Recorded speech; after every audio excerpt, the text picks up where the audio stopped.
Grab a rello with back a sack of that kush. Pull up low as that Barack Obama, hey, fuck that Bush. I'm higher than an airplane, going off that MJ. I need that good in my life, or I'll be insane. Crack open, judges, there's nothing to start to fuck this flow. Blunt after blunt, now I'm high as a motherfucker go. Straight to the store and grab me a box of Mal. Got an ice cold bottle. What up, gas team members, affiliates, associates, and motherfucking all of the above, the constituents, you dig? It's your boy, the host with the most, the notorious and glorious Mac motherfucking Skrilla. Back with another reaction joint. On this one, man, it's a reaction of what the hell is going on with Mr. Jamil Demons, YMW Melly. Now, you know Melly starting his second trial. He had a mistrial on the first one. The second one, it's been a lot of shit going on in between one trial and the next trial. You feel me?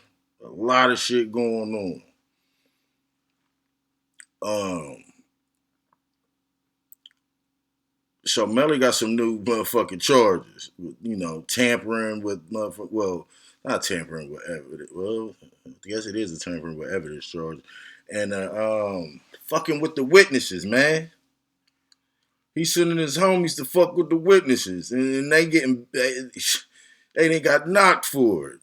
You know, cat's out the bag. You know, I ain't gonna say it's looking bad, but I am gonna say this. It's looking crazy for this man. It's looking crazy. But hey, you're not going to pull no punches when you're facing a capital charge and you're facing the death penalty. You're not going to pull no punches, man. You're going to pull all the tricks out the bag. You feel me? Nigga not just fighting for his freedom, he's fighting for his life, you know? But it also being some bullshit on the DA's behalf. You know, they didn't fucked over his constitutional rights. That's right. They didn't fucked over this man's constitutional rights. We'll make a video about that later. But right now, let's stay the course. You know what I'm saying? This is what's going on. You know, stay with me. Stay here. The DA found a motherfucking motion. And this is only because the DA, one of the prosecutors, the lead prosecutor, just got snatched off the case. So, of course, they're going to throw all kind of smoke. So, this is the beginning of the smoke they throwing. They throwing in a motherfucking motion to enter more evidence, more damning evidence, to have Melly looking crazy out here, you know? But it's understood. Hey, y'all's lead prosecutor got thrown off the case. We just found out the lead investigator. That's right. The lead investigator, the detective. This motherfucker, you know what he did? This motherfucker tried to get a colleague of his, right? Another officer, right? To lie. That's right. Lie and falsify information that's damning to this case. What more do you need to get the case thrown out? But as you can see, this is why they playing the hand that they playing, how they playing their hand like that. Remember I told you, they throwing all kind of smoke up. You know what I'm saying? Now let's peep this motion. Let's get into it, man. Fire it up. And request for ruling prior to jury being sworn. This is a 24-page document that recounts everything that's happened in the night of the murders, but then it also explains the witness tampering that allegedly happened as well on camera and then the jail calls, and the code language that Melly allegedly said to his ex-girlfriend in the notes. And basically the prosecutor wants this to be in court evidence. They want this to be in the trial, that he was trying to talk to his ex-girlfriend who was a witness for the state, which would essentially be an immediate L. Like, he would have no chance of beating this case if this is in court. Zero chance. He would be fried. So yeah, I'm going to read this document real quick. If you're new to my channel, subscribe from my Twitter and Instagram. Let's go. State's motion for admissibility of consciousness of guilt evidence and request for ruling prior to jury being sworn. So they're requesting for this to be solved before the... Hold up. Hold the fuck up. These motherfuckers, they pull some shit. This ain't just no smoke. Nigga, this a fire. You know, ring the alarm. This motherfucker, he wants a ruling on the motion before the jury is even sworn in. He trying to get this shit. He went for a kill shot. What it is, ladies and gentlemen. He went for a kill shot. You know what I'm saying? And shout out to Cuff Boys. He been on this YMW Melly case since the beginning. You feel what I'm saying? Now, I fuck with creators that make good content. I fuck with creators that got factuals. You dig what I'm saying? Factuals. Facts over opinions type of deal. You feel me? But, yeah, it's a kill shot. Let's get into the whoop.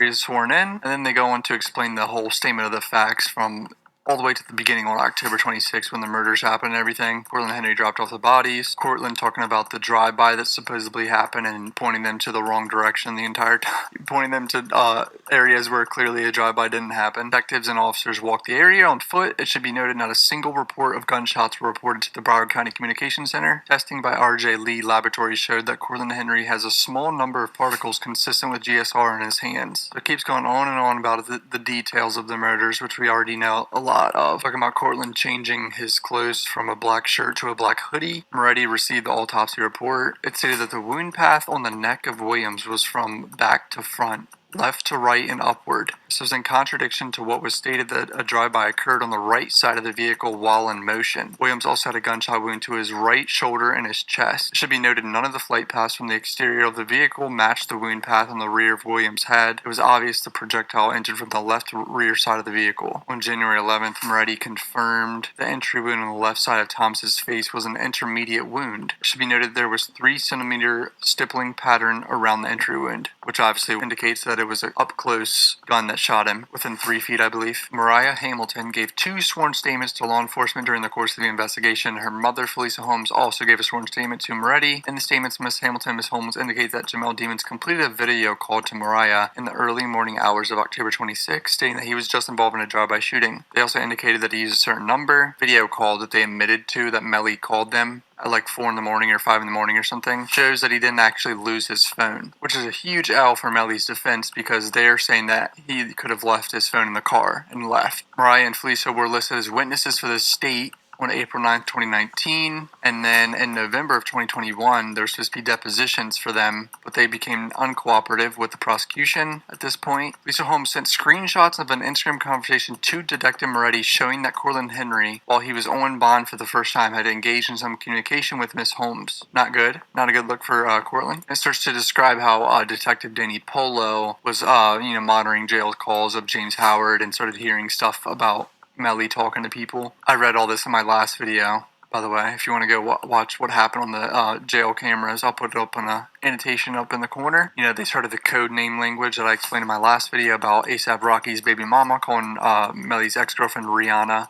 Also telling, apparently, Melly's mom not to, talk to the police either. And then they talk about smuggling, the drugs into jail as well. We saw this. Now, here's when they start citing other cases where this happened and where someone committed a murder, and then after the crime, they were, doing something with a witness or talking, or consciousness of guilt is both a concept and a type of circumstantial evidence used in criminal trials. It refers to a powerful and highly incriminating inference that a judge or jury may draw from statements or conduct by a defendant after a crime has been committed, suggesting that the defendant knows he or she is guilty of the charged crime. In other words, the defendant's conduct after the crime is circumstantial evidence that the defendant intended to commit the crime or in fact committed the crime. Some of the most Hold up.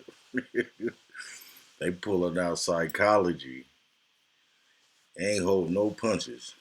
They pulled out psychology on his ass. Like, this is what a motherfucker would do when they got a guilty conscience. um, fleeing from the crime scene, false statements and lies, false alibi, changing name or personal appearance, concealing or destroying evidence, including a body or weapon, witness intimidation or bribery. They ain't fucking around, folks. Types are fleeing from the crime scene or jurisdiction, false statements or lies, false alibi, changing name or personal appearance, concealing or destroying evidence, witness intimidation or bribery. They're talking about the witness intimidation part for Melly. This Soul vs. State case that happened in 2007, this defendant was eventually charged with solicitation to commit murder, solicitation to tamper with evidence, and solicitation to commit burglary of a dwelling. But he's talking about murdering certain witnesses. Likewise, evidence of the solicitation to murder Harry Dia, the blame for the D'Amato murder on him would be admissible in the D'Amato murder trial. And then another case, Luongo vs. State, these weird ass names did. Jail calls between an undercover detective and the defendant were introduced at trial as part of the evidence. The solicitation and tampering occurred during an ongoing murder investigation. The commission of the solicitation and tampering was done in an attempt to prevent a key witness from testifying to avoid murder convictions. The court went even further to opine the solicitation and tampering charges could be reasonably construed as demonstrating the defendant's consciousness of guilt. Even where the defendant does not personally make the attempt to influence or intimidate a witness, an attempt by a third person to influence a witness not to testify or testified falsely is relevant and may be introduced into evidence in a criminal prosecution on the issue of the defendant's guilt where it establishes that the attempt was made with the authorization of the accused. However, evidence of a threat or attempt to influence a witness made by a third party must be linked to the defendant in order to be relevant to any material issues. Evidence of an attempt to influence the testimony of a witness is always admissible. The defendant went to great lengths to have the others contact Mariah Hamilton for him.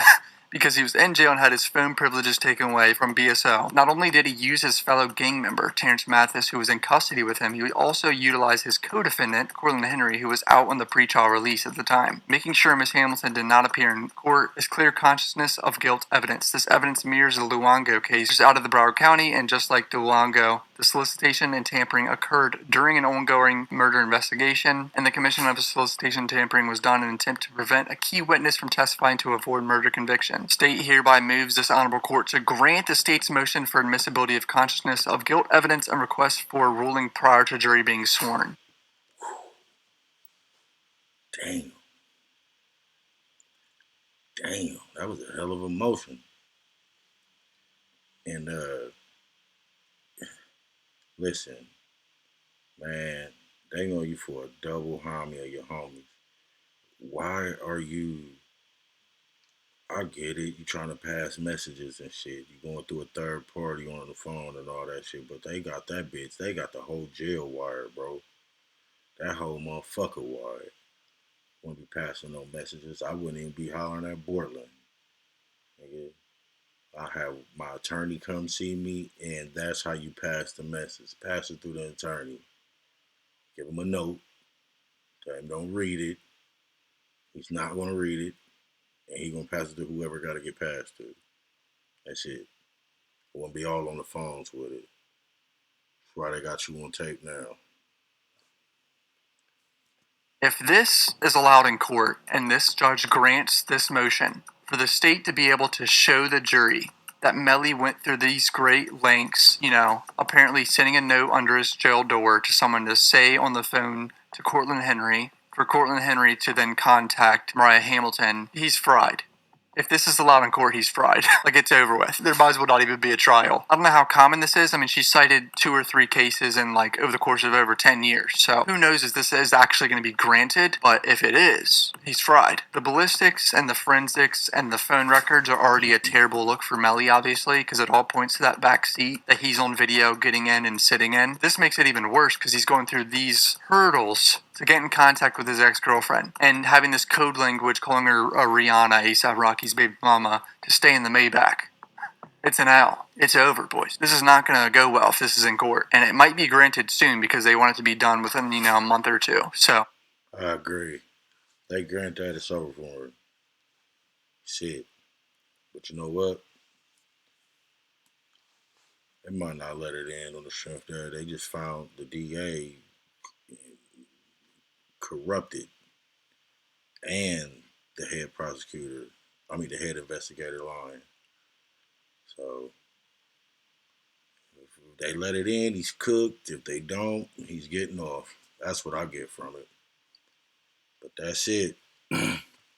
On to the next one.